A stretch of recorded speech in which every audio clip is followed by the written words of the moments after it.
Bismillahirrahmanirrahim. Assalamualaikum warahmatullahi wabarakatuh. Perkenalkan, nama saya Mas Rohim dari Remaja Masjid Raya. Kalau menyimak dari uraian Habib tentang indahnya Islam, terkadang kita hanya berpikir universal. Kenapa saya katakan seperti itu? Karena setiap negara, setiap wilayah itu mempunyai satu nilai keislaman tersendiri. Saya katakan sebagai tanda kutip menurutnya dalam mazhab.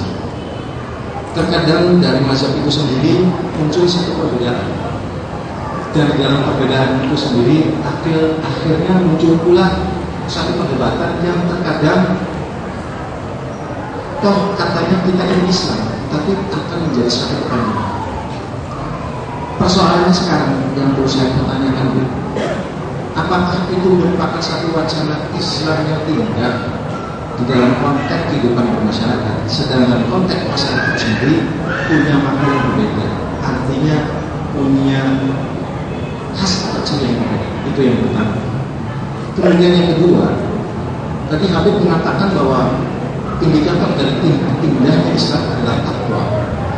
Sedangkan kalau konteks sekarang kita memahami bahwa takwa itu kalau saya perhatikan adalah dibawa oleh diri masing-masing tanpa ada kepedulian, dan ini pun menjadikan satu problematika umat Islam sendiri. Satu contohnya, ketika umat Islam sedang mendirikan salah satu majelis, tapi terkadang umat itu sendiri kurang peduli, saya katakan kurang peduli. Apakah ini merupakan satu indikator takwa dalam indahnya Islam itu sendiri?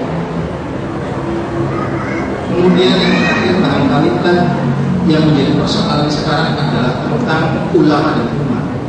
Apakah ini merupakan satu indahnya Islam? Ketika ulama di atas itu sekarang berbeda, sedangkan umat itu mencari figur.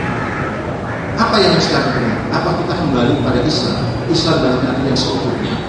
Sedangkan kita berada pada suatu negara yang mungkin sama-sama semua Islam. Barangkali itu yang saya. Terima kasih. Assalamualaikum warahmatullahi wabarakatuh.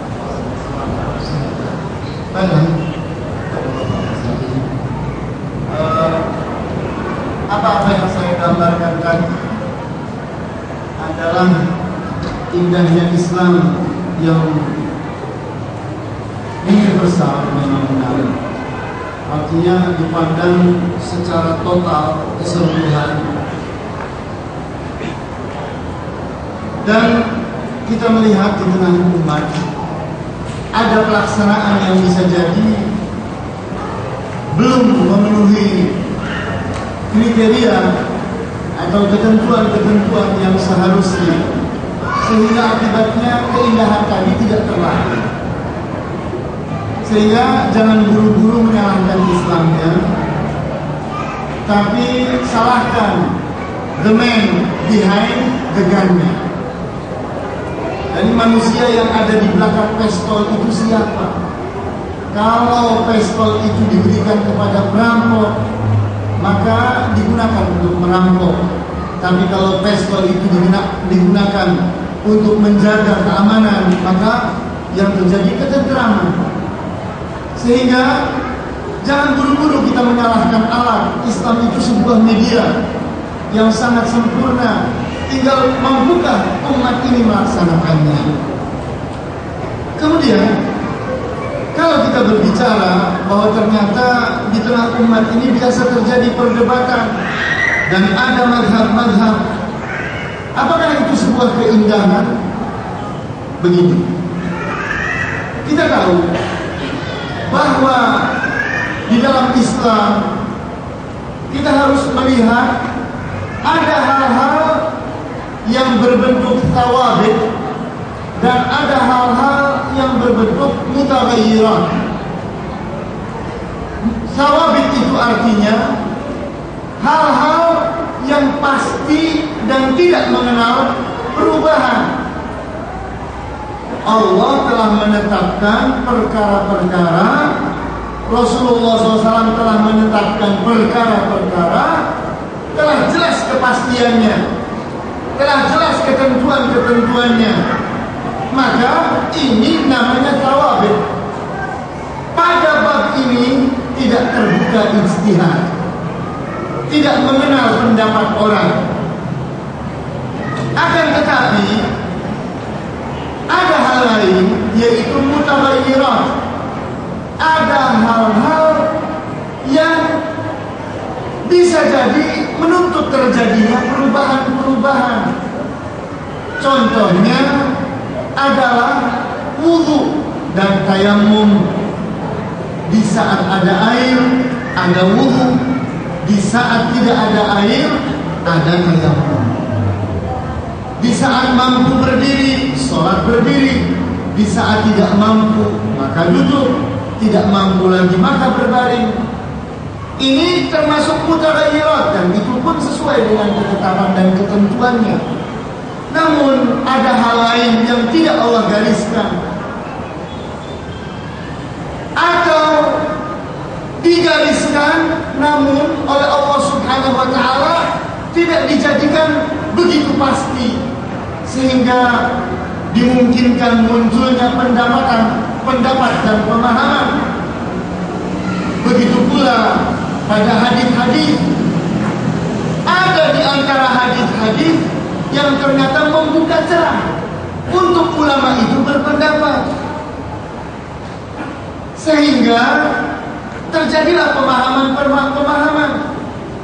Kalau kita lihat Al-Imam Syafi'i satu saja ternyata punya qaul qadim, pendapat lama, punya qaul jadid, pendapat baru.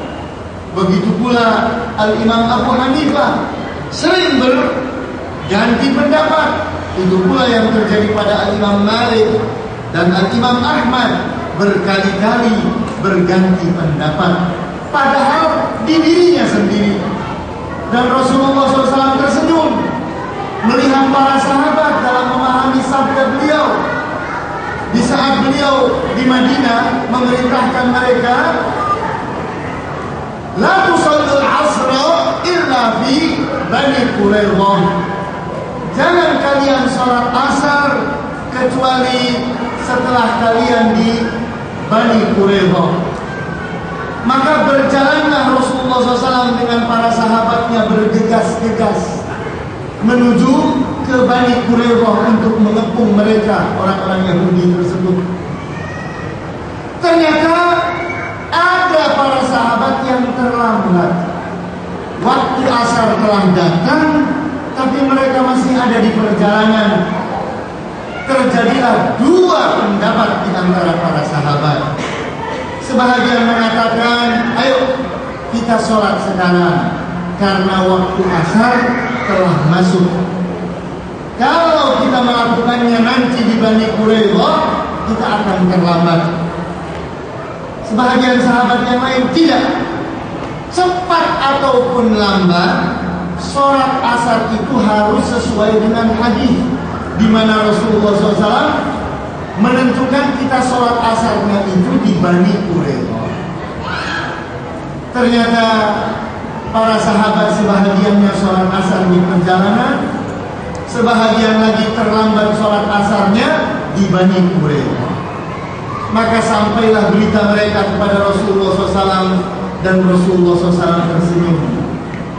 Rasulullah SAW menyebutkan bahwa orang yang berijtihad dan ijtihadnya benar, mereka mendapatkan dua pahala, dan orang yang berijtihad namun salah, dia mendapatkan satu pahala.